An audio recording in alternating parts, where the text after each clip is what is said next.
You ever look at your life and it feels like you're stuck in some kind of loading screen or some waiting level? You're on a level you just don't seem to get past for some reason. And this is not because you don't know the next step, but it's because you don't do it for some reason. You wake up, you grab your phone, you scroll some or a lot, and yeah, you go to school or you go to work or both or maybe none. And when you get home, you're tired and you eat something unhealthy, you watch a movie or series or you scroll some more on your phone, and yeah, suddenly it's almost 2 at night and the next day is already halfway ruined because you will be tired the next day. In between these, in between this, you have these little flashes of clarity when you think, I really should get my shit together. I should start working out, I should study, I should stop wasting so much time and do something productive. But yeah, then the moment comes when you could do the thing that you wanted, and instead, for some reason, you open your phone again and do nothing. And yeah, it feels like you're not completely failing, but you're also not succeeding. And because you know this, because you know you're missing something, you go hunting for this in the weekends with extreme parties, heavy nights out, or whatever. And yeah, that makes it, of course, even harder to do the things you want to do during the week because you still need to recover from the heavy weekend. But yeah, there's always the next weekend, so. But after a while, it starts to feel like, yeah, maybe this is just who I am. Maybe this is just the person who I am. But here's the thing, you don't have a motivational problem, you have a prediction problem. The part of your brain that decides what is worth effort and what is not has been trained on the wrong things. And this part of you is called the dopamine system. And today we're going to look at how this system works, how the modern world has messed it up, has broken it a little bit, how it connects with your feeling of meaning in life, and how you can use this knowledge to become who you could be by applying psychology. To really understand dopamine, you need to know what you're aiming at, because you don't just want motivation, you want meaningful motivation, long-term motivation. You want to feel like I'm making progress in a direction that matters with people who matter. And this is the core of what I call the nested pyramid of meaning. This entire video is part of a 4-part series about how our minds create motivation, stability, connection, and how we find meaning. Dopamine is just the first piece of this puzzle, but before we get into the mechanics of this, you need to know how the framework works and what sits underneath of all this. Here's the idea.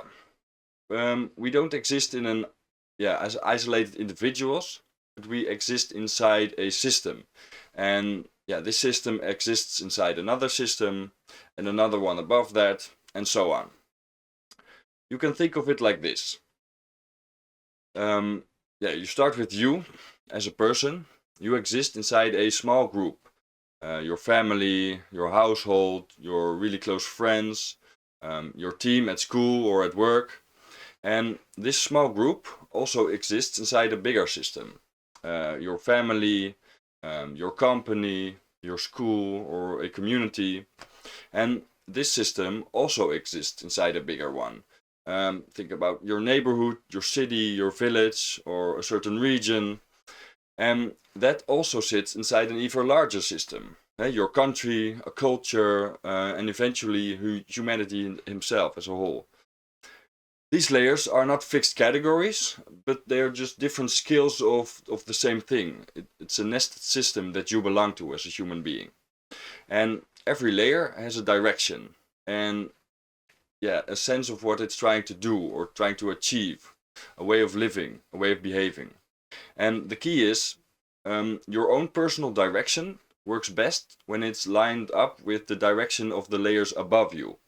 And the other way around, the layers above you function best, the systems function best, when they also support the individual, when they support you. You should be aligned with your team, and your team should be aligned with you.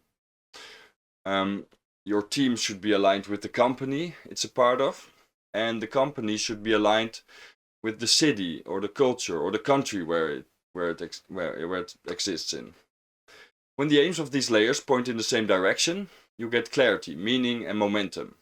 And when they point into different directions, you feel lost, there's conflict, things get stuck. So, why does this matter for the brain? Well, very roughly, you can map 3 major brain systems into this nested structure. First one is dopamine, and dopamine drives progress and pursuit. And this is mainly at the individual level.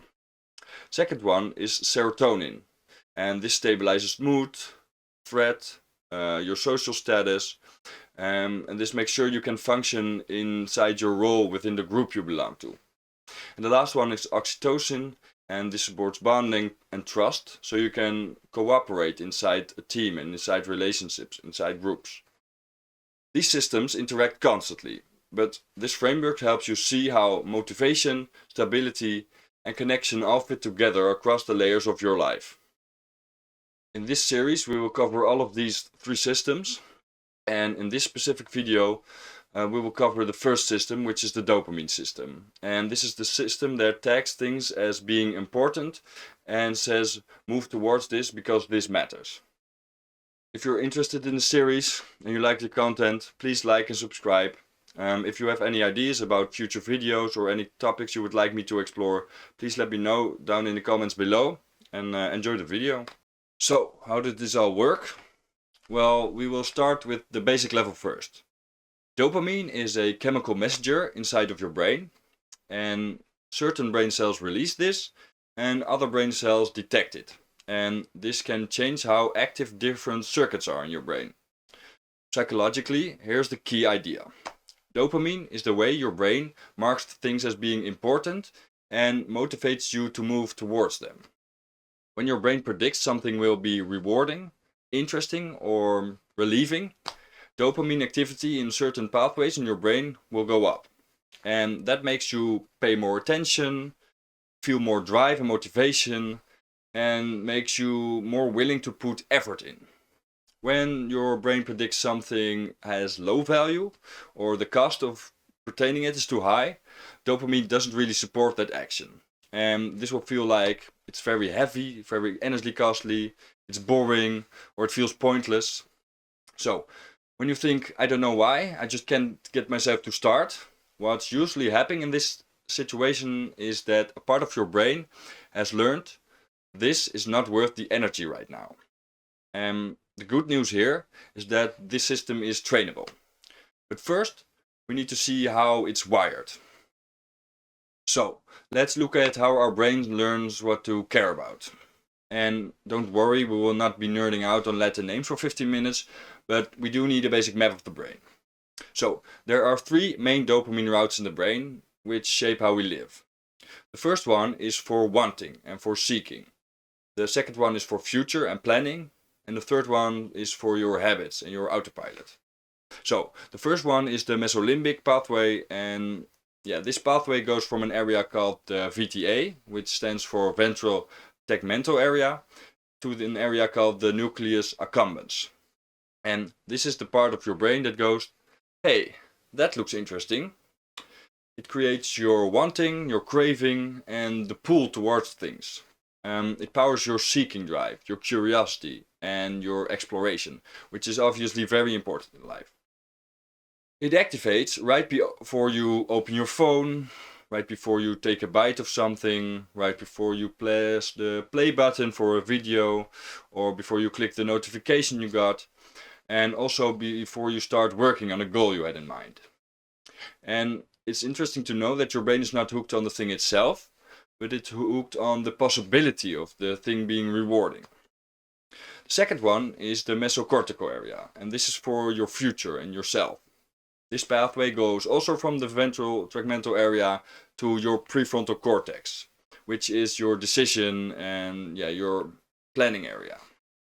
Here, balanced, healthy dopamine signaling helps you think long term, helps you plan, helps you keep your goals in mind, and it makes you feel like the actions you do today affect your future self. When the signaling is healthy here, your future self feels real and it feels possible. The goals you have feel relevant emotionally, and effort feels like a good investment. When signaling is dysregulated, your future feels vague and far away. Everything collapses into the moment right now, and you know something is important intellectually, but you don't feel that it's important to your body. Third one is the negostrategial pathway, and this is about habits and autopilot. It runs from the substantia nigra to an area called the dorsal striatum. And this is basically your habit circuit. When you repeat a behavior often enough, and this reliably leads to some kind of reward, your brain will start to fire dopamine. And it's interesting to know that it will not just do this at the reward, but also at the cue that comes before it. So at first you will feel a little good feeling when you eat a cookie, and after some repetitions, you will also feel this good feeling when you open the drawer. Or in the beginning, you feel good when you finish a gaming session, and later you will also get like a craving when you just see the console or just think about it. And this is also with good habits, like when the first times when you do a workout, it feels really rewarding when it's done, but after a while, just thinking about it or just putting on your shoes already can give you this activation feeling. And in this instance, dopamine has moved its response forward in time and attached itself to the cue of the reward. So your brain is learning, when I see this cue, we usually do that behavior, and that behavior leads to something good. And this is exactly how habits become automatic in life. Inside all of these pathways in your brain, dopamine neurons are constantly comparing. They are comparing, was this better than I expected? Was this worse than I expected? Or was it about the same? And this is called the reward prediction error. So it means that better than expected, you will get a dopamine burst or a rise. And it tells your brain, nice, let's remember this. When it's the same as expected, there will not be a big change because it's just normal now, nothing special. And when it's worse than expected, your dopamine will drop, and this tells you, let's not waste energy on this again.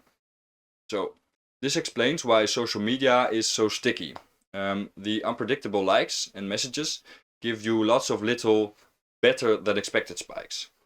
And it also explains why new habits feel exciting the first week and boring after 3 weeks. Your brain updates its expectations, so the wow signal kind of disappears. Your brain gets bored with slow, predictable progress, even when it might be good for you.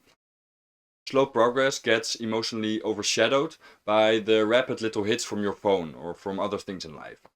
And none of this means that you are weak or that you are broken, but it means that your internal accountant has been trained on fast, strong, and random rewards.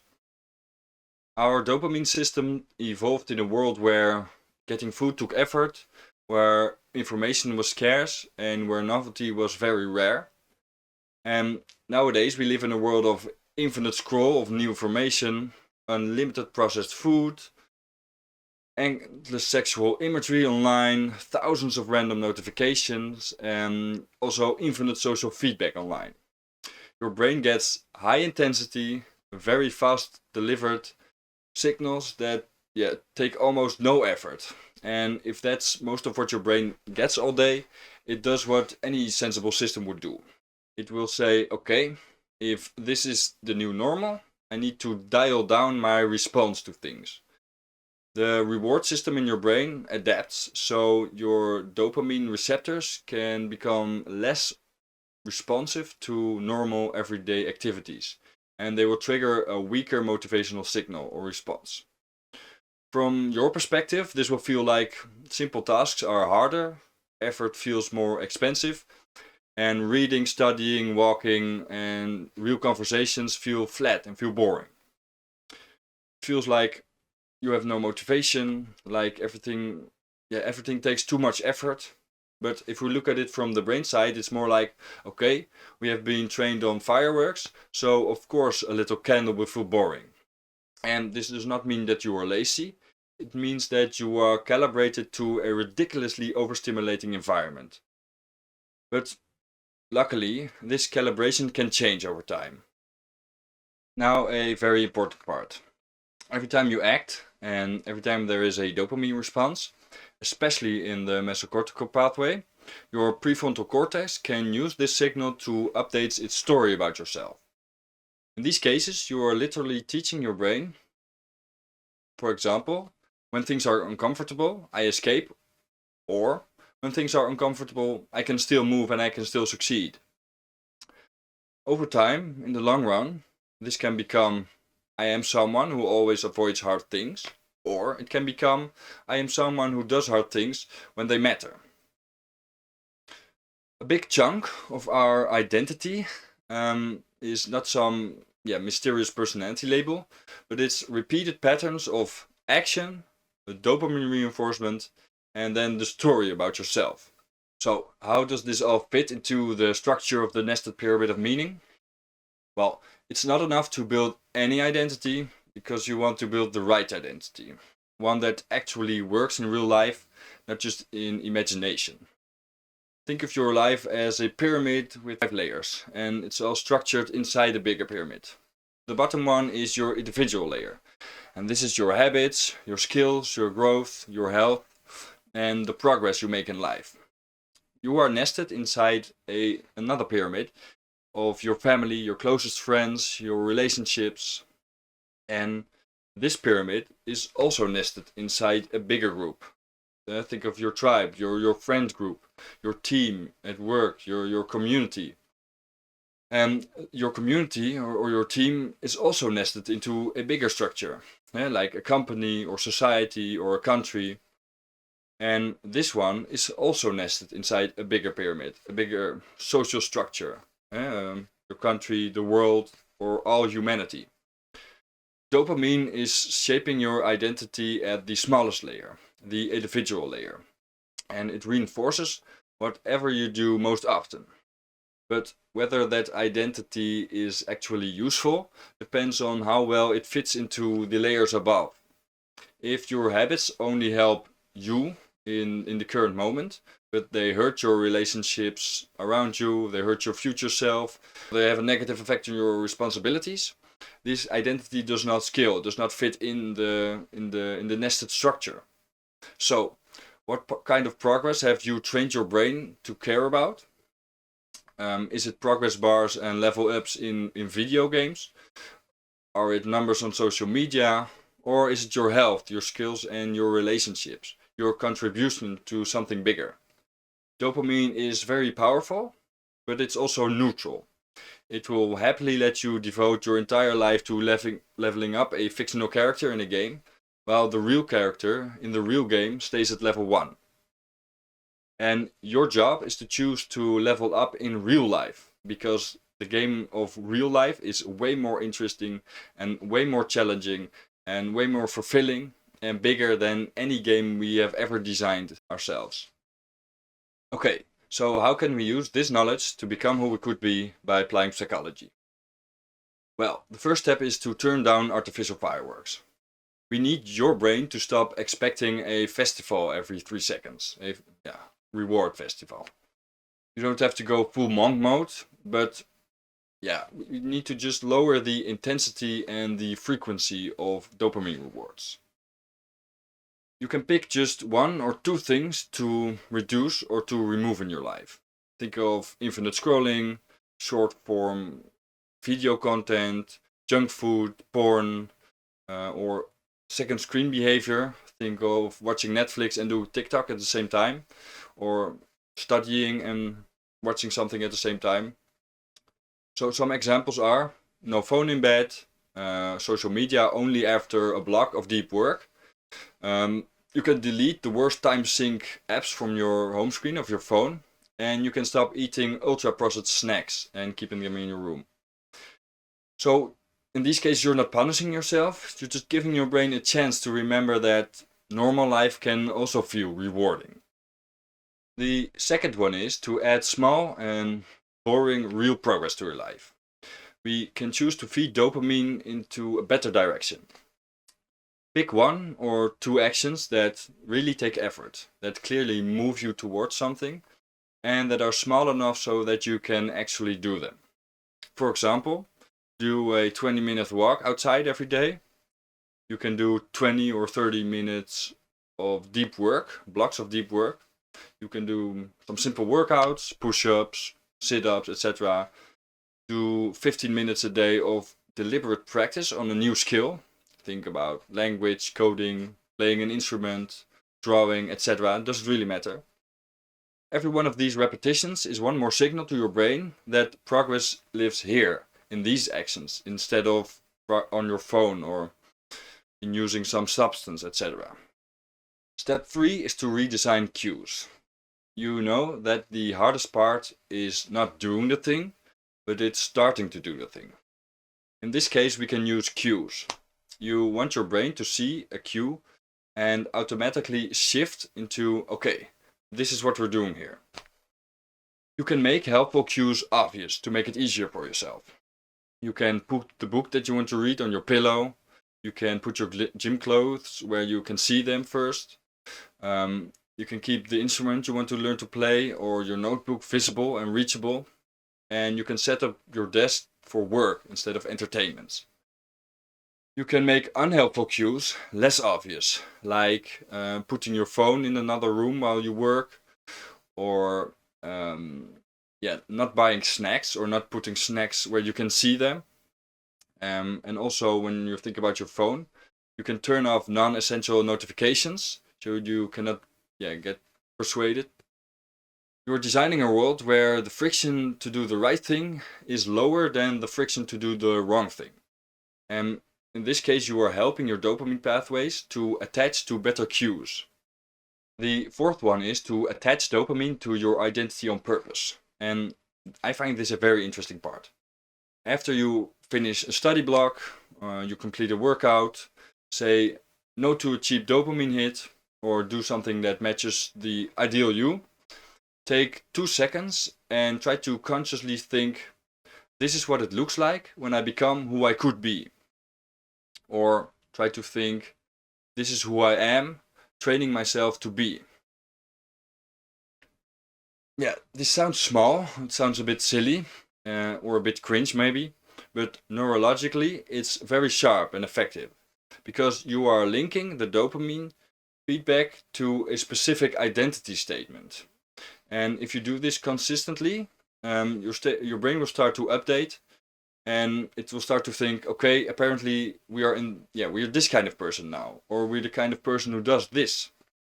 And you're not waiting for a new identity to magically appear, but you're building it through repeated sequence of action, dopamine, and telling you a story about yourself. Step 5 is to check if the progress that you're making is actually meaningful. And we will tie it back to the pyramid and to the different layers here. Because progress by itself is not enough in life. You can be extremely motivated to do stuff that really doesn't matter in the big picture. So, ask yourself, is this behavior actually good for my health, my mind, and my skills? And does it fit into the direction of the person I want to be? If you look at your family and your tribe, you can ask yourself, does this make me a better friend, a better partner, or a better team member? Or does it pull me away from them? If you look at the bigger system, society and beyond, you can ask yourself, would I respect someone else who lived like I'm trying to live right now? If the answer is mostly no, your dopamine is climbing the wrong mountains. And if the answer is mostly yes, that's where motivation starts feeling like meaning. And that's how you point your dopamine system at the life you were actually proud of. If you want something a little bit more concrete, I created a little protocol for you. For the next 7 days, do these things. In the evening, no phone in bed. Charge it across the room or preferably in another room. During the daytime, start your day by walking 20 minutes outside to activate your body. Plan 20-minute blocks of focused work or study. Use a timer and not your phone in case it distracts you. And after each 20-minute block, literally tell yourself, this is what it looks like when I become who I could be. And that's it. After 7 days of doing this, you can evaluate your motivation. But don't do it before that, really, just after 7 days of trying this. So now let's look at the big picture. Dopamine is the way your brain tags things as being important, and it energizes and motivates you to move towards these things. The modern world has trained our system and our brains to chase fast, cheap, and artificial progress.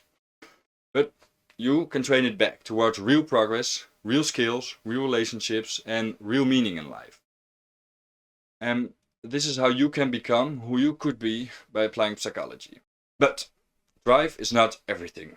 You can have all the dopamine in the world, and you can still crash emotionally. You can still take everything anyone says personally. You can still feel unsafe. You can still quit when things get hard. And that's where the next system in this series comes in. This system is the serotonin system. And this is one of the key systems behind emotional stability, about confidence in your role, about social status, and about your long-term direction. In the next video of this series, we will look at why some people bend under stress and others break under stress, how serotonin shapes your sense of status, of self-worth, how to build the kind of nervous system that can actually carry the goals that your dopamine system wants to chase. If you enjoyed this video, please like and subscribe.